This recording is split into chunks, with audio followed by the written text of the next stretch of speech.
Ladies and gentlemen, good day and welcome to Diffusion Engineers Limited Q1 FY26 earnings conference call. This conference call may contain forward-looking statements about the company which are based on beliefs, opinions and expectations of the company as on the date of this call. These statements are not the guarantees of the future performance and involve risks and uncertainties that are difficult to predict. As a reminder, all participant lines will be in the listen-only mode and there will be an opportunity for you to ask questions after the presentation concludes. Should you need assistance during the conference call, please signal an operator by pressing star then 0 on your touchtone phone. Please note that this conference is being recorded. I now hand the conference over to Mr. Prashant Garg, Chairman and Managing Director from Diffusion Engineers Limited. Thank you and over to you, sir. Good evening, everyone, and welcome to Diffusion Engineers Limited earnings conference call for the first quarter ended June 30th, 2025. We are delighted to have you join us today. I am joined by Mr. Ramesh Kumar N, CEO, Mr. Abhishek Mehta, CFO, Ms. Chanchal Jaiswal, Company Secretary and Compliance Officer, and our investor relations team from Act Factors PR. The investor presentation and media release has been uploaded to the stock exchanges and are available on our website.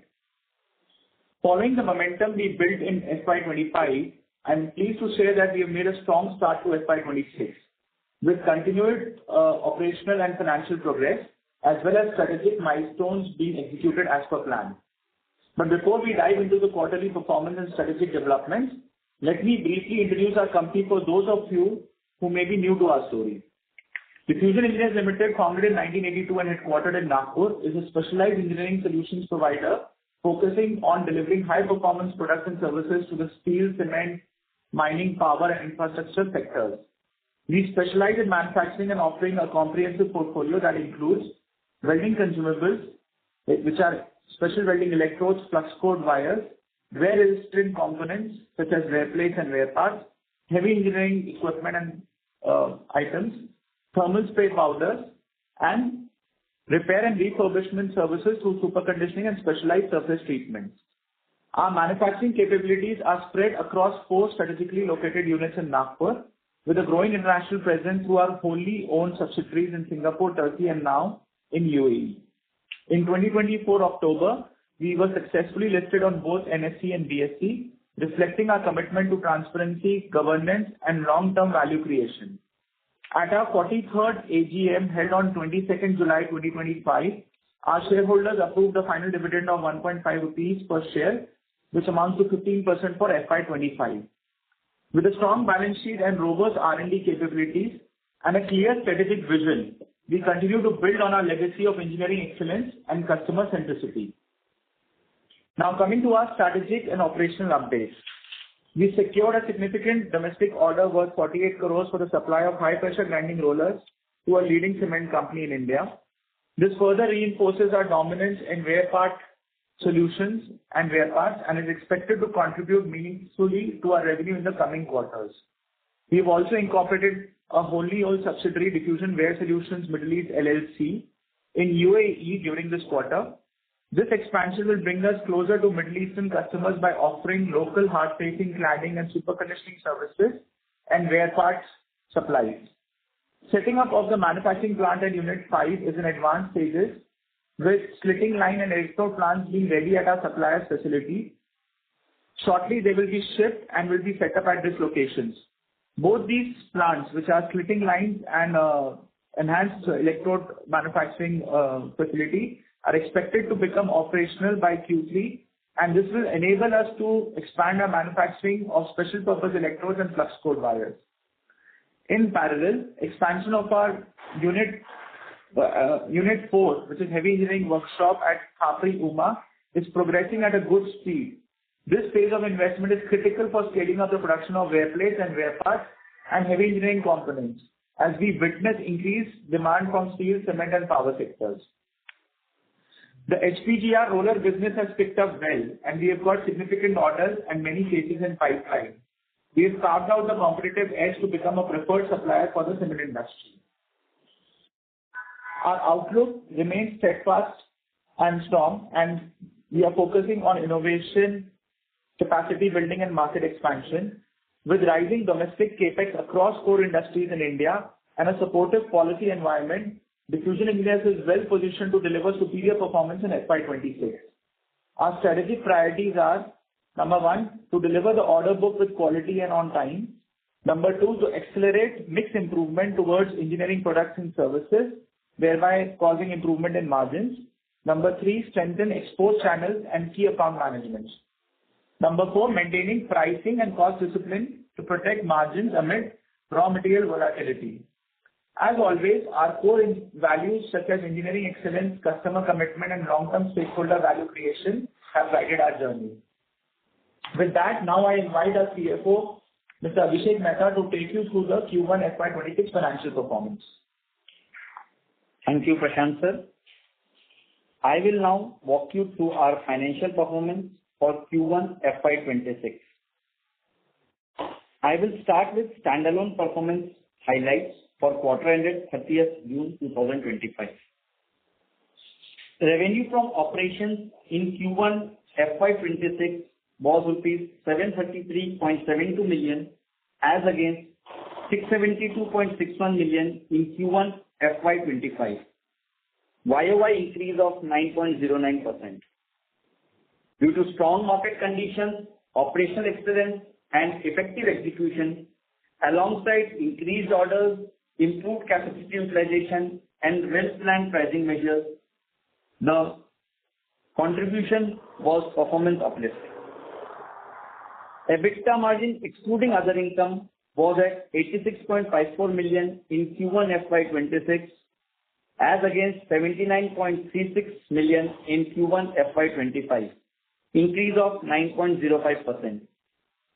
This growth was primarily driven by increased revenue, prudent cost control, and the advantages of operating leverage. EBITDA margins excluding other income for quarter stood at 11.79%. Profit after tax stood at 142.04 million in Q1 FY26 compared to 64.62 million in Q1 FY25, YOY increase of 119.81%, primarily due to increase in improved EBITDA coupled with reduced finance cost, and increase in other income. Now coming to consolidated performance highlights for quarter ended 30th June 2025. Revenue from operations in Q1 FY26 was rupees 806.65 million as against 710.82 million in Q1 FY25.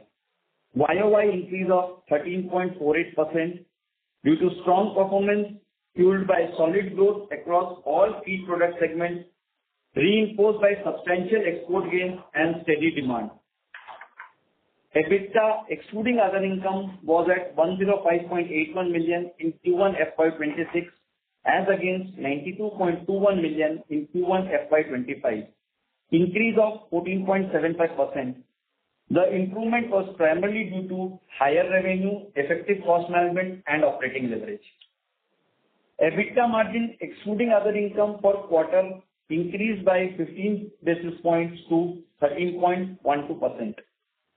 Profit after tax stood at 122.64 million in Q1 FY26 compared to 72.73 million in Q1 FY25, YOY increase of 68.62%. With that, I now open the floor to any questions you may have. Thank you for your time and continued support. Thank you very much. We will now begin the question and answer session. Anyone who wishes to ask a question may press star and one on their touchtone telephone. If you wish to remove yourself from the question queue, you may press star and two. Participants are requested to use handsets while asking a question. Ladies and gentlemen, we will wait for a moment while the question queue assembles.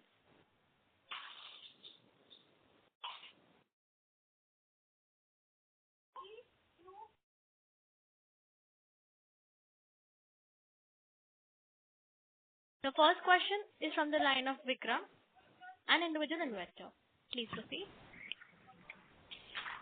Yeah, thank you for the opportunity. Am I audible? Yes. Okay, great. Thank you. So my first question is, given the order book in the first quarter and some progress in the second quarter, what do you think is a sensible number from a FY26 perspective from a revenue standpoint? Also, what do you think is a operating margin that we should look at from a modeling standpoint? Also, a little bit on the CapEx and what does that mean for 27? Are there any risks that the CapEx may be delayed, which may delay our ability to expand in 27? And the third question is really around the export side, the fact that you're setting up all these subsidiaries. What does that mean for the next 2-3 years? Thank you.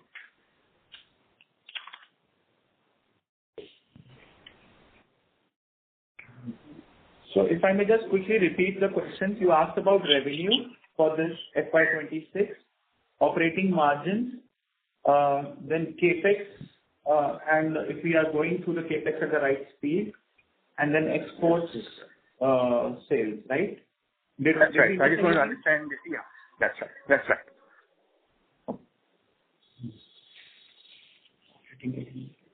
Yeah. This quarter only, no? I'm sorry? FY26. FY26.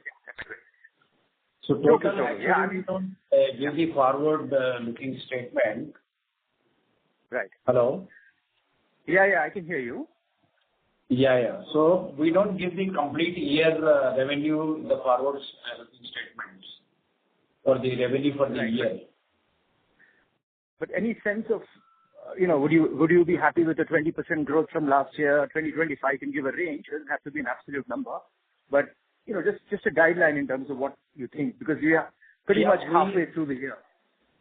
We will be growing at least, double digit, a little higher double digit, I can say, more than teens double digit. Okay. And on the margin side, do you think you'll be able to better the first quarter margins? Because as you mentioned, you are working towards higher value-added products, which would have higher margins. So what is the margin number that we should look at from an operating standpoint? We should be able to sustain these margins throughout the year. Which is about 12-13%? Yeah. Got it. And from a CapEx standpoint, do you think we are on track? And any reason to believe there could be delays at this stage, or? So the majority of the CapEx is happening in two plants. One is the heavy engineering unit in Uma Khapri. So that is progressing at a good speed. Right. Almost the footing and the civil work is progressing well. We are expecting to start erection of the PEB building by September. So we are pretty much on track. Of course, rains are causing some delays, but we are hoping that we will not be too delayed behind our estimated sort of timelines. And the second unit is Unit 5, where we are setting up the electrode manufacturing and slitting line. So those machines are already ready at our supplier facility. So those will be functional very soon. So pretty much on track as far as CapEx is concerned. We've also placed an order for a rooftop solar plant. So that is also will be functional soon. Got it. And will this start to account for some revenue in the fourth quarter of 26? Or? Already some machines will become operational. So some incremental revenue will come. But the entire sort of visibility or the addition that will happen will be properly visible in the next financial year, where we get full 12 months of full year capacity. Right. Got it. And a little bit, if you can shed a little bit of light on your foreign subsidiaries that you're setting up, and what does that mean from an overall business standpoint for this year and the next couple of years? I mean, more in terms of the macro that you're looking at. Yeah. So what we have realized is that along with the products that we sell, the services and the reconditioning activities and the final bit of value addition that happens in our industry, that is more profitable than just the product selling. And the countries where we are expanding, there are very few players who are doing these sort of value-added services. So one good example that we have in our company is of Philippines, where our subsidiary is generating, steadily growing and is generating healthy bottom line. So we intend to replicate that success story in other geographies where there is a significant presence of steel, cement, and power sector and engineering sector.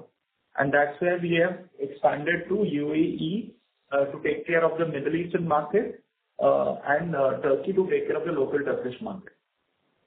And when you talk about these markets, what kind of investment is it? Mainly manpower, or is it a combination of some amount of equipment, tools, or what is it like? So we are not planning to do initial investments in the fixed assets like land and building and property. What we are investing is basically in movable assets like our equipment, which are needed to carry out these services at site. And we have set up local subsidiaries there and employed experienced people to start getting into these markets. Only when the scale of operations get to a substantial level, we will think of doing investments in movable properties. So we are keeping an asset-light model in these countries. Fantastic. And in terms of 27, which is the next year when the subsidiaries will be up and running, and how much of revenue as a percentage would you think these markets could potentially contribute to?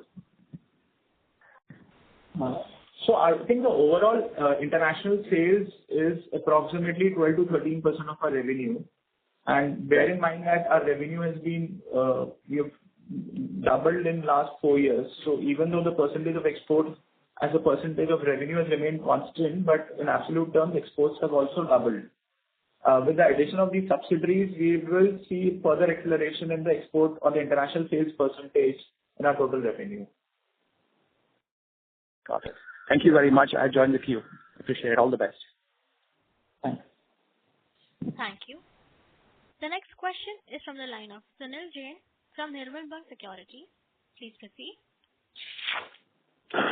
Yeah, good evening, sir, and congratulations on good set of numbers. So my question relates to order book. Order book has seen very good growth. So how is the pipeline and what is the execution timeline for these orders? So order book pipeline remains strong. We are expecting similar sort of orders. In fact, after the last order of 48 CR, which we had communicated to the exchange and to the investors, we were given another order of roughly 20 CR of similar equipment, which is included in this order book. And we have strong pipeline because of strong operational expenditure being done in the core industrial sector, as well as because of the strong capex which is being done in these industries. So steel, cement, power, and we expect the order book to get stronger only from here. And regarding the second part of your question, so all these are live orders, and they have to be executed in the next 11 to 12 months. There is no staggered delivery in this order book right now. Yeah. And second question, sir, related to the rollers which we supply to cement industries. The life of those rollers are somewhere, what you had said earlier, is around 12 to 15 months. It's more of a consistent process. Every year, every 15 months, we will keep on getting those orders, and every 15 months, they will need additional similar type of equipment. Am I right? No, sir, there is one correction. So typically, wear plates and wear parts have a life of roughly around 12 to 18 months, but rollers specifically last longer. They will have a lifetime of anywhere between 4 to 5 years. But they need regular maintenance for them to be able to keep running properly and to keep sort of giving the productivity that they are designed to give. So it's not 12 to 15 months for the rollers. But what is happening is that there are the number of mills in which these rollers are installed in the cement sector are increasing significantly in India. So the roller population is increasing, and whatever is the total mill population, 1/4 of that comes up for replacement every year. So that is the sort of, if you're trying to assess the market size or the amount of business you can get from the roller business, just to put things in perspective, this is the mathematics. So total mill population divided by 4 is the number of rollers that we can get every year to supply in the market. True. Yeah. And second thing about, again on these rollers, if suppose any new mill is coming, so there also we can supply this roller. Yes, we can supply rollers for new mills also. And so second thing about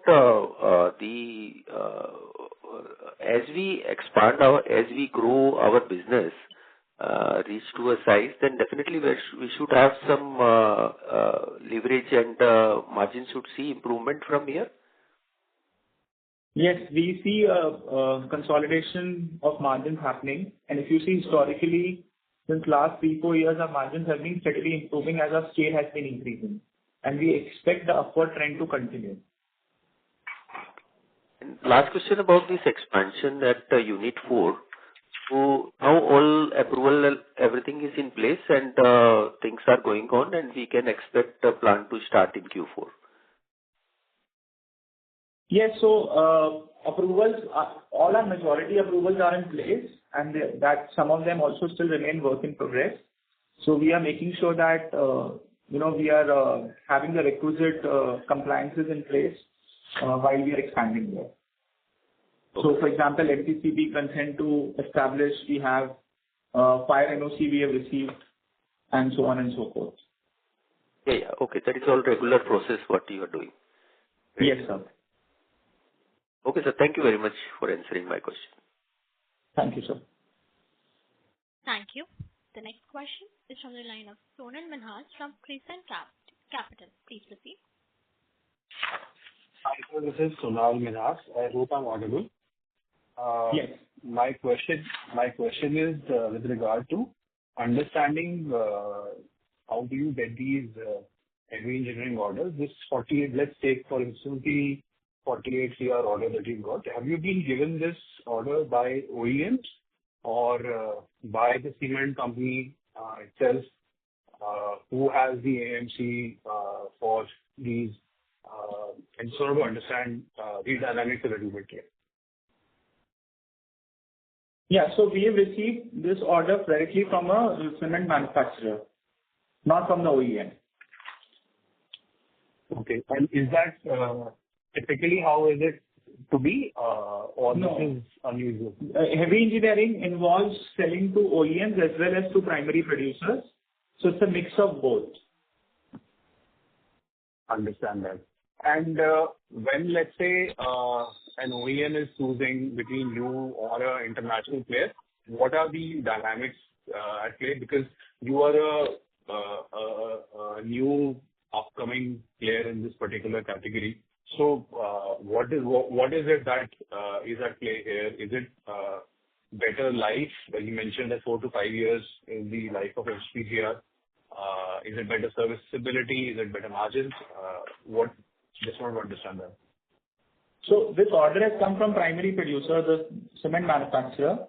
So your question is when the OEM chooses us or the cement manufacturer or the end user?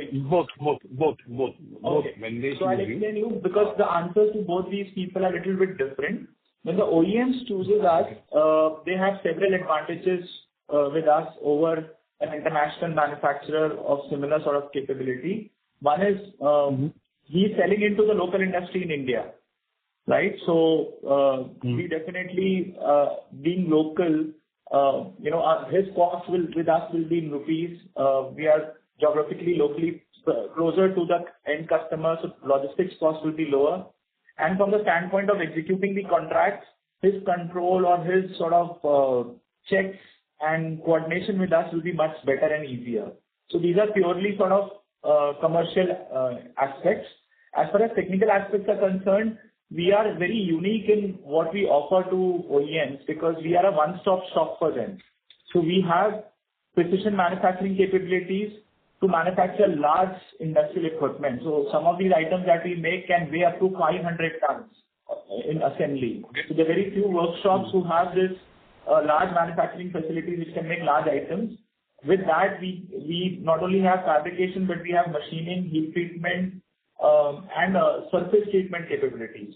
Because of our welding consumable knowledge and because of the fact that we've been a metallurgical products company, we offer this unique combination to OEMs where we can give them surface treatment, price improvement, and large industrial manufacturing capabilities.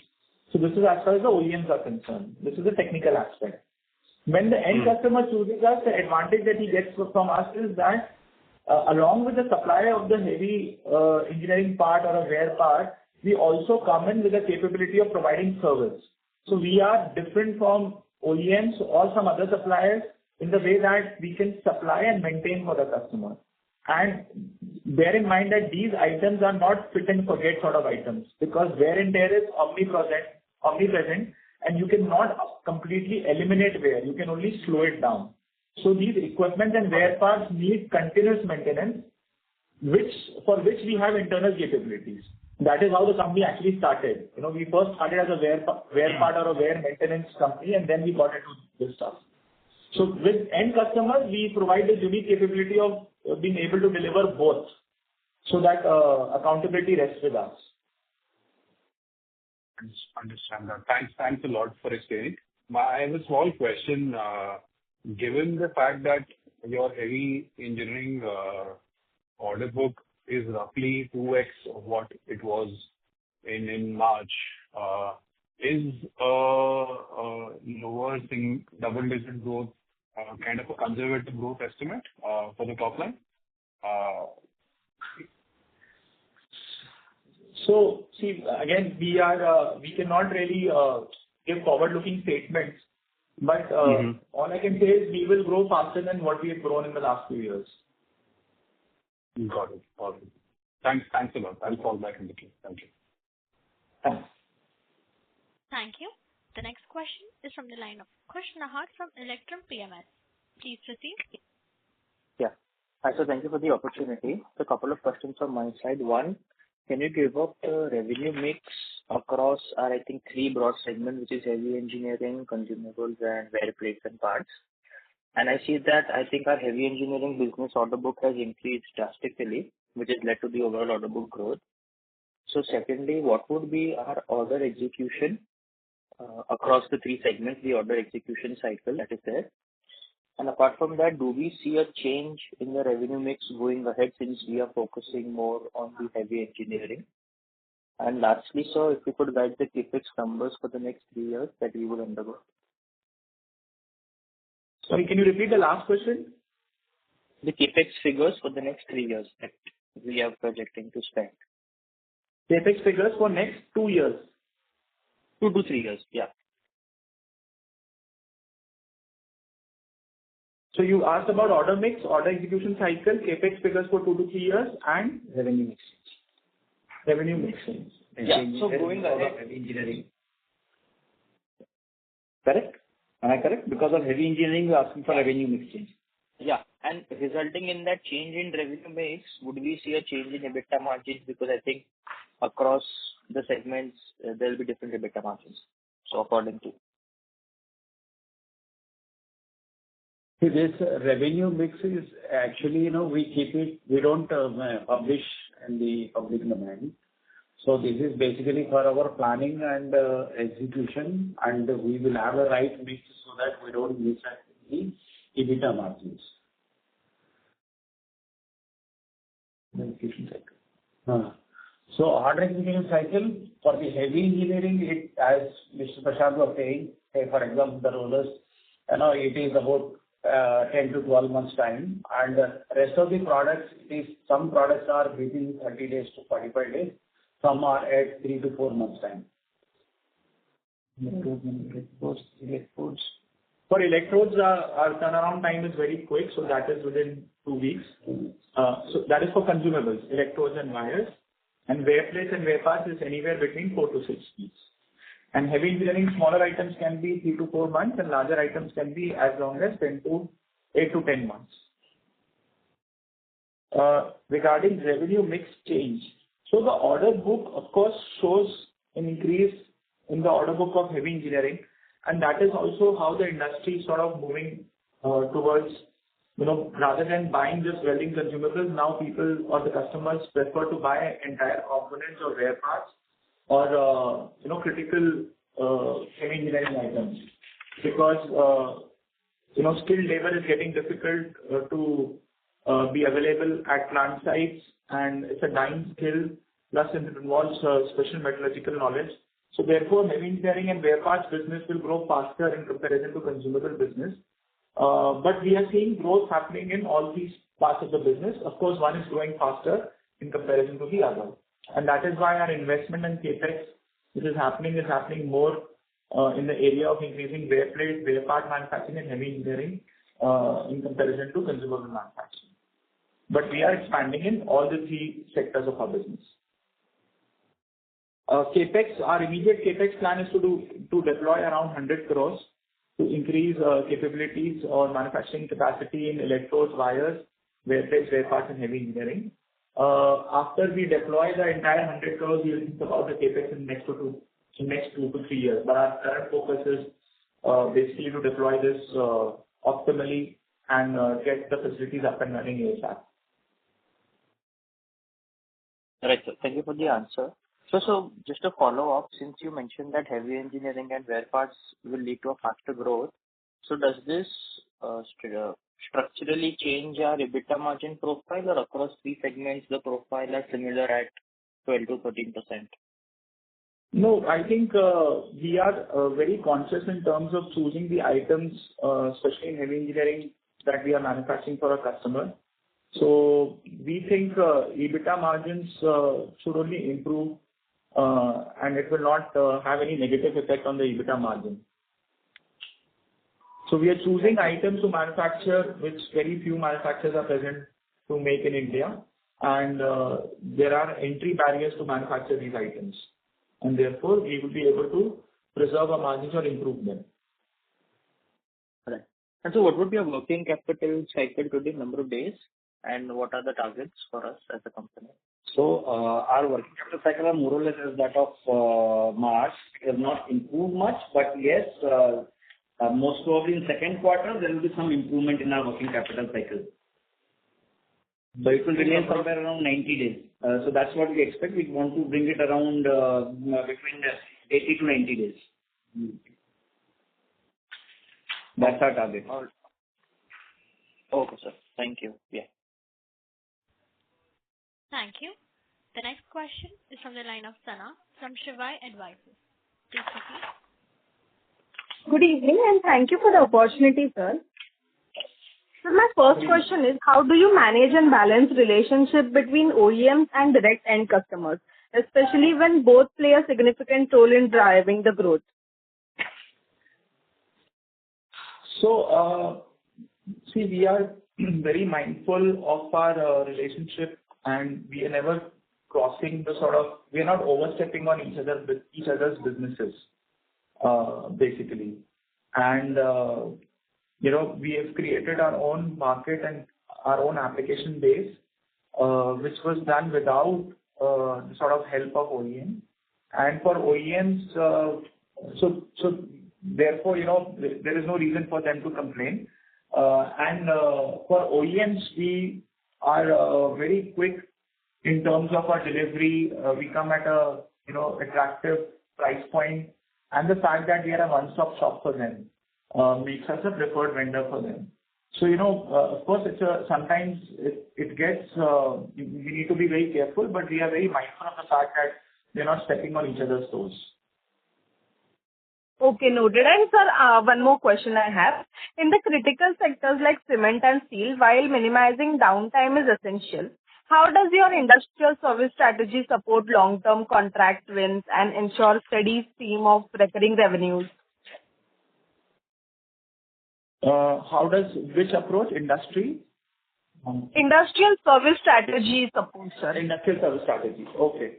Yeah. So downtime is absolutely critical. It's one of the KPIs, main operational KPIs for the people managing these plants, because bear in mind that these people are commodity manufacturers, and if they are not producing, they are losing revenue and therefore losing profit.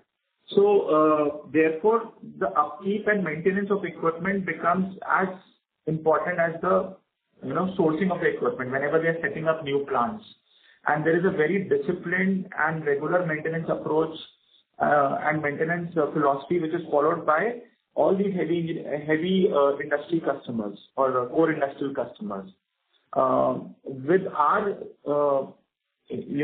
Department of Industrial Services, what we have done is we not only supply consumables, but we also couple it with our service capabilities and provide them a complete maintenance solution or a service solution for the customer, wherein we take up service contracts based on the scope of work, depending on the wear and tear of the equipment, and offer warranties on the repaired components.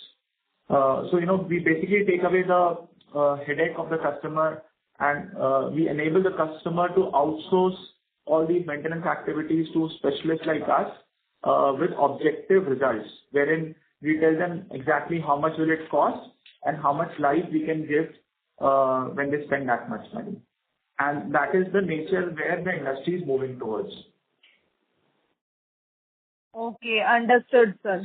Thank you. That was from my side. Thank you so much. And once again, congratulations. Thank you. Thank you. The next question is from the line of Maitri Shah from Sapphire Capital. Please proceed. Yeah, hello, good evening. Am I audible? Yes. Yeah, most of my questions have been answered. I just have a few follow-ups on that. So, firstly, on the margins, could you give us a split between your margins and consumables, and then the wear parts, heavy engineering, and also the services side of the business? Basically, we don't get involved on disclose the margin according to our welding consumables and heavy engineering, because it's a secret for us. So we would not be able to disclose in detail the margins with you. Yeah, that makes sense. As we are adding two margins, we will not be able to disclose that. But yes, the numbers are good, and we expect it to be good. Okay. As we are adding two subsidiaries to UAE and Turkey, so we are expecting our service revenue to grow, I feel, from FY27. So can we expect a significant margin uptick happening post the subsidiaries going live? Yeah. See, basically, UAE is just setting up, so UAE may not give that uptick in this financial year. But yes, we can expect something, some good order book and numbers in 27 from UAE. Turkey, we expect that they'll be start giving us the numbers from 27 onwards.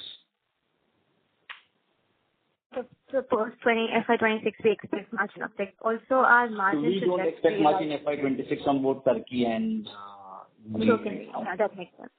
Currently, our margins are at 13.5. So throughout the year, do we expect them sequentially to go up, or are they going to remain in this range of 13 to 14%?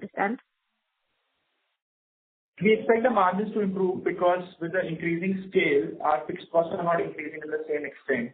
And because the raw material prices are not that volatile, barring few sort of key rare earth metals, which, because of the geopolitical issues has been bit of a problem, but the majority of the raw material prices are more or less sort of stable.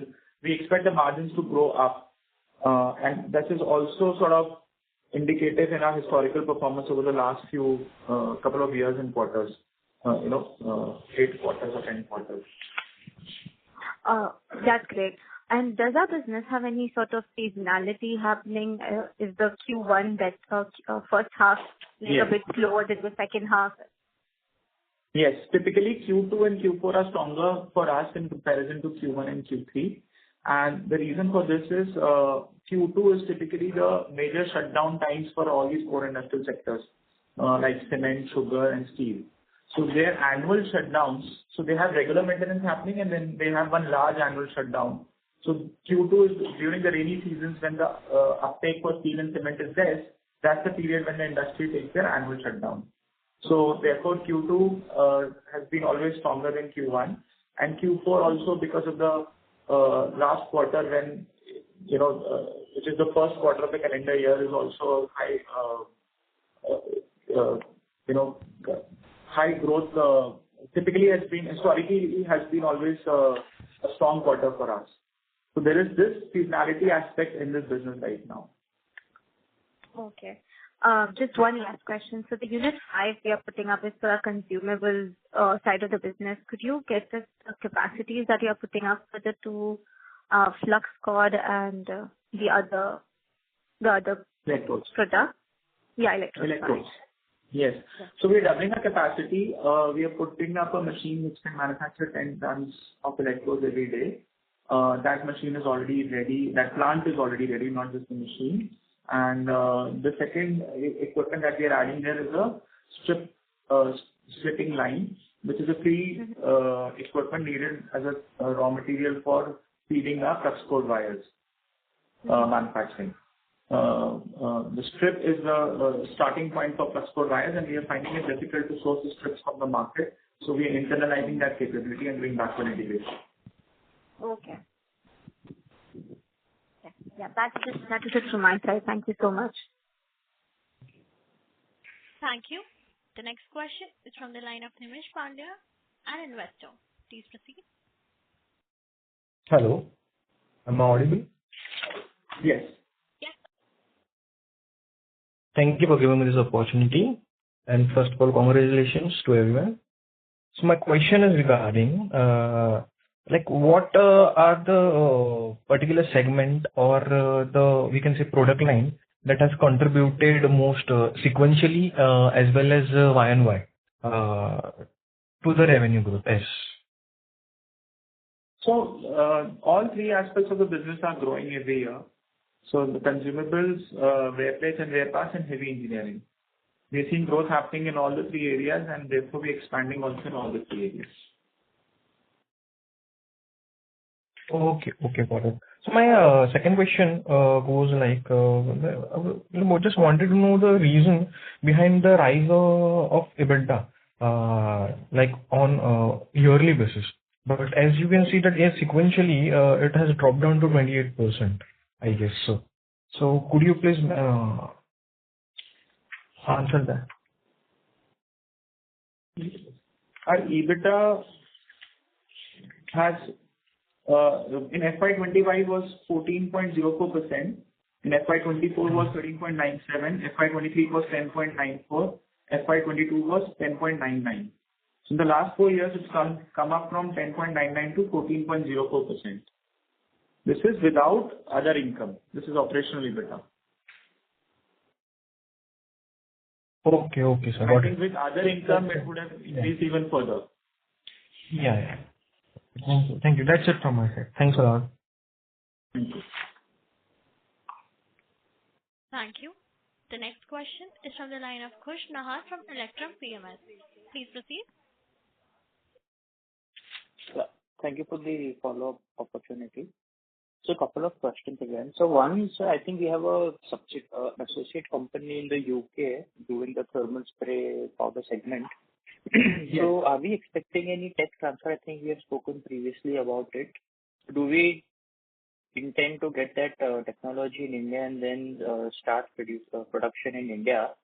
Second, about the Abu Dhabi plant, if you could elaborate more on the capex that we have done, and is it more of a service center or a manufacturing capacity building that we're doing over there?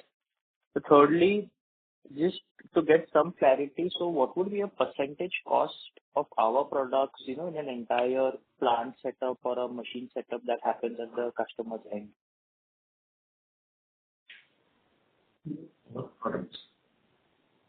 So LSM Diffusion is a subsidiary where, it's an associate company in UK where we manufacture these thermal spray powders. And technology sharing is always a constant thing that keeps happening between us. They've developed some very unique and interesting technologies which have good commercial application in India as well. For example, they have developed disc brake coating. So these there are Euro 7 norms which are expected to come in Europe for vehicular emission, and which requires that the disc brakes which are there in IC engine vehicles as well as EV vehicles, they have to be coated by a special alloy to prevent the emission of the dust which can cause Alzheimer's or cancer. So for that application, their product has been approved by leading auto component manufacturers in Europe. And we hope that, and we expect that application to trickle down in India as well. So we are now in talks to them to figure out how to sell these powders in India and also probably get into the coating of the disc brakes ourselves. So this is one example of such new application and technology development that keeps happening in UK. And we are constantly in touch with them and sharing knowledge and, seeing how we can deploy some of those products here in India. As far as manufacturing of powders are concerned, we are evaluating that make versus buy decision, whether it is cheaper to manufacture it here, because it needs to be at a certain scale to be able to justify the economics. As regards UAE, it's like a light fabrication and engineering shop, which will primarily focus on services, but also have manufacturing capability to manufacture smaller size to medium size wear parts. But as I mentioned before, when you start selling a product, you are competing with Chinese, European, and local manufacturers, because product selling is not, it can be sourced from any part of the world, and the competition increases. But when you get into application like cladding, reconditioning, super conditioning, and critical repair and maintenance, that's when the number of players reduce. So our intention is to focus on more profitable part of the business, and that's how we are setting up the workshop there. Now, your last bit of the question was, what percentage of the entire expansion that a big industry takes place, how much of that translates into revenue for us? Have I understood your question correctly? Right, sir. Exactly that. Yeah. So I think it's a very small percentage, because a typical cement plant for 10,000 tons per day runs into a few thousand crores. And, there is still a massive upside available for us to increase the heavy engineering equipment that we are supplying in these sectors, not just in cement, but even in steel, or for that matter, even in power. So I think I don't have a percentage ready in my head, but it's a very small percentage right now. And there's a massive upside available for us to increase the number of equipment that we can supply into these industries. So it's very scalable, and with manufacturing capabilities needed, the majority of it remains the same, barring some specialized services or specialized capabilities that we would need to add if we need to do more and more equipment for these industries. Right, sir. So just some follow-up on that. So I think the UK business that you said, so if I understand it correctly, you're evaluating whether to bring that manufacturing in India, and if there is a market over here, right? The market is very much there. It's a make versus buy decision. So whether it is also there's a quality aspect to it. So, whether to be able to supply at that quality and for that much volume, is it better to just buy from there or to manufacture it locally? There's a know-how aspect also involved, because it's a very high-end product. So, all those factors come into play. It's not purely a commercial decision, is what I'm trying to tell. Okay. And I think as far as I know that, I think in FY25, that associate was the loss-making associate. So have things improved in terms of financial position over there? Yes. In FY25, it made a substantial loss, and that was not so much of a cash loss, but it was basically stock valuation. Stock valuation correction had happened, because if you remember, in FY23, the prices of nickel had gone up significantly after the Russia-Ukraine war, because of which, for same quantity of nickel which was lying with them, because the majority of the raw material that they use is nickel, the value of that nickel was very high in their books. And that correction happened in FY25 and 24. So for the same amount of stock, the value of the stock came down significantly, and therefore it resulted in losses there. Now, as the raw material prices are more and less stable, and this sort of volatility is not expected, which happened in 23 because of the Russia-Ukraine war, the earnings there are more sustainable, and this year they've shown good earnings in the first 6 months. We expect similar sort of earnings or even better in the balance 6 months of the year. Okay. So just last question. So for us as the India business, do we have to import any RMs in terms of alloys, or everything is locally sourced for us? Do we have to import any RNs in terms of, sorry? Yeah. In terms of a business. Yes. Yes. So, see, we use a lot of strategic materials in our alloy development or alloy electrode and wire manufacturing.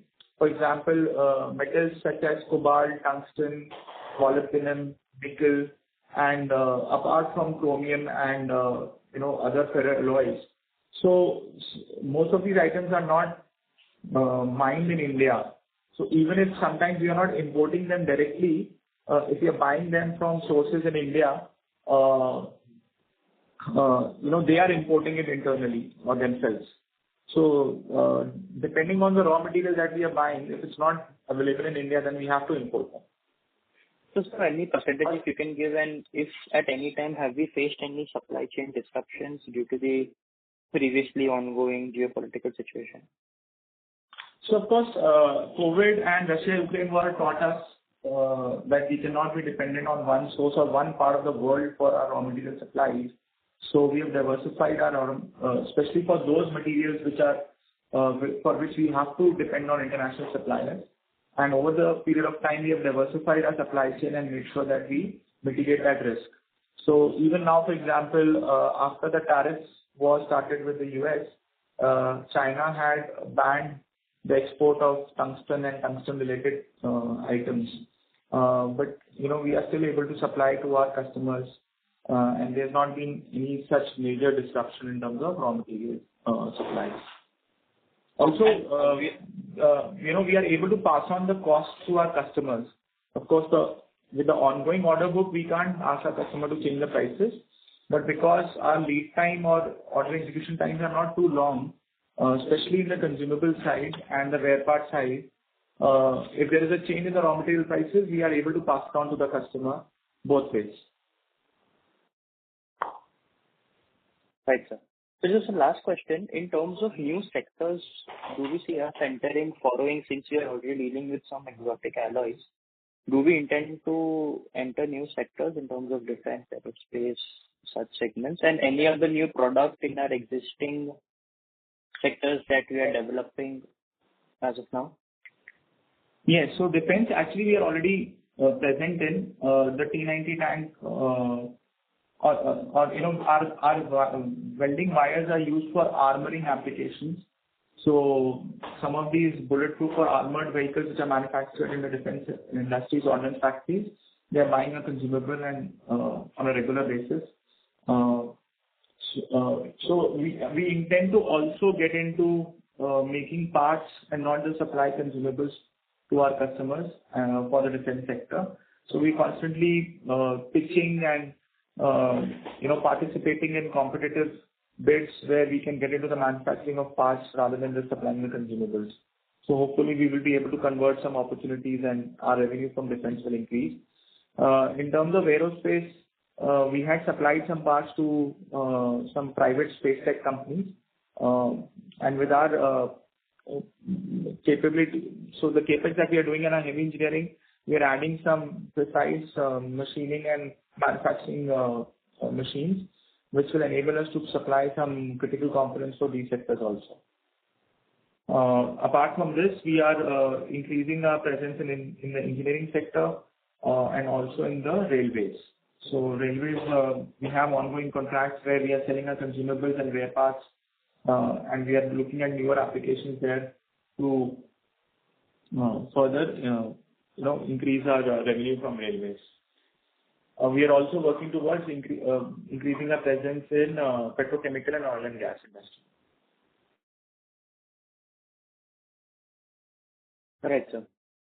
So apart from that, so what would you say, according to you, is our competitive advantage that we have against the competitors, and who are we competing with globally and domestically, if you could guide us in terms of some name?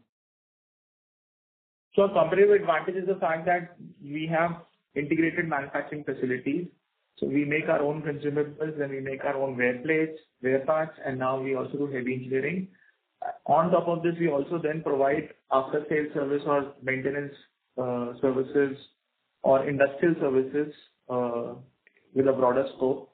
So we are sort of the wide spectrum of the products and services that we supply makes us very unique in comparison to some of our competitors to service these customers in the core industrial sector. That is our biggest competitive strength.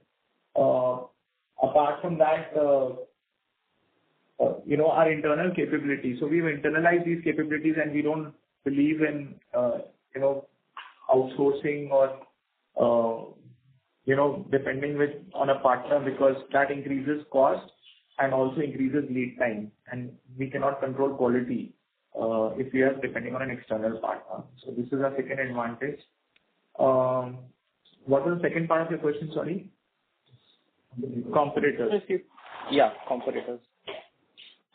So on the consumable side, we compete, of course, with the welding companies who are out there, like Evac Alloys, Adore Contec, Adore Welding, ESAB.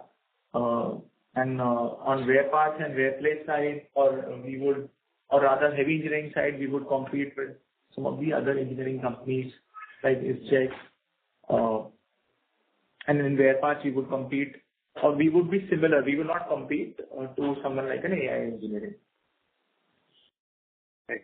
These are local players, and outside of India, we would compete with companies like Welding Alloys, Eutectic Castellane. Yeah. Thank you so much for the answer. Thanks. Thank you.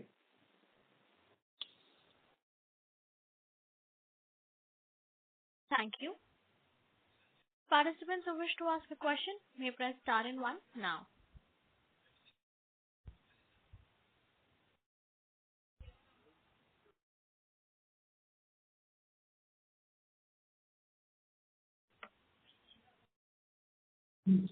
The next question is from the line of Sunil Jain from Nirmal Bang Securities.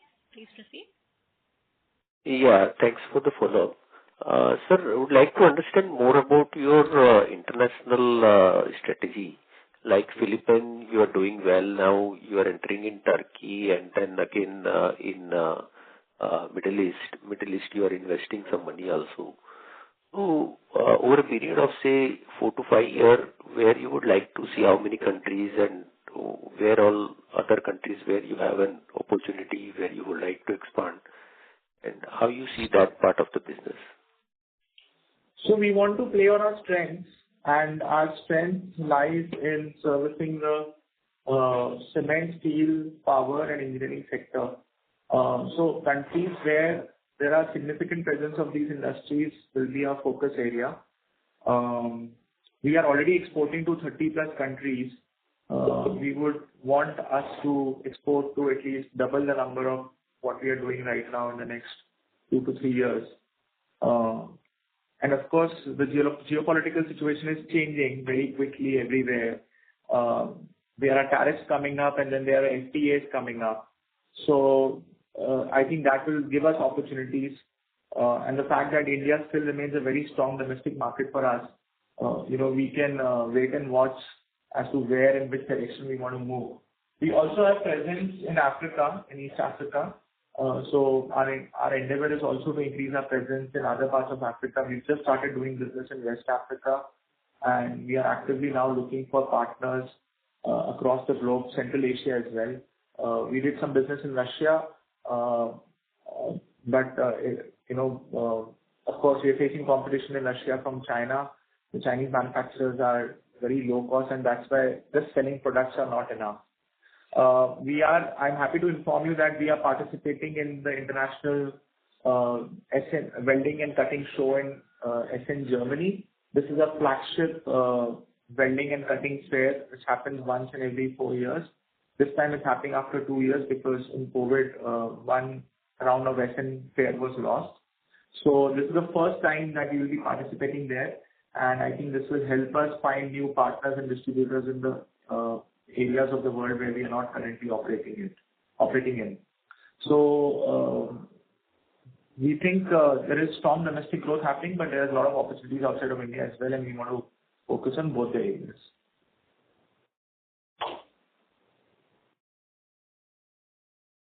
Thank you. Due to time constraints, that was the last question. I now hand the conference over to Mr. Prashant Garg, Chairman and Managing Director, Over to you, sir. Thank you all for your participation and insightful questions. As we move through FY26, we remain focused on execution, innovation, and scaling sustainably. I would also like to express my gratitude to our dedicated team members, valued clients, suppliers, bankers, and all our stakeholders who continue to place their trust in us. For any further information, please feel free to connect with our investor relations team. Thank you, and have a great evening ahead. Thank you, management speakers. On behalf of Diffusion Engineers Limited, that concludes this conference. Thank you for joining us, and you may now disconnect your lines.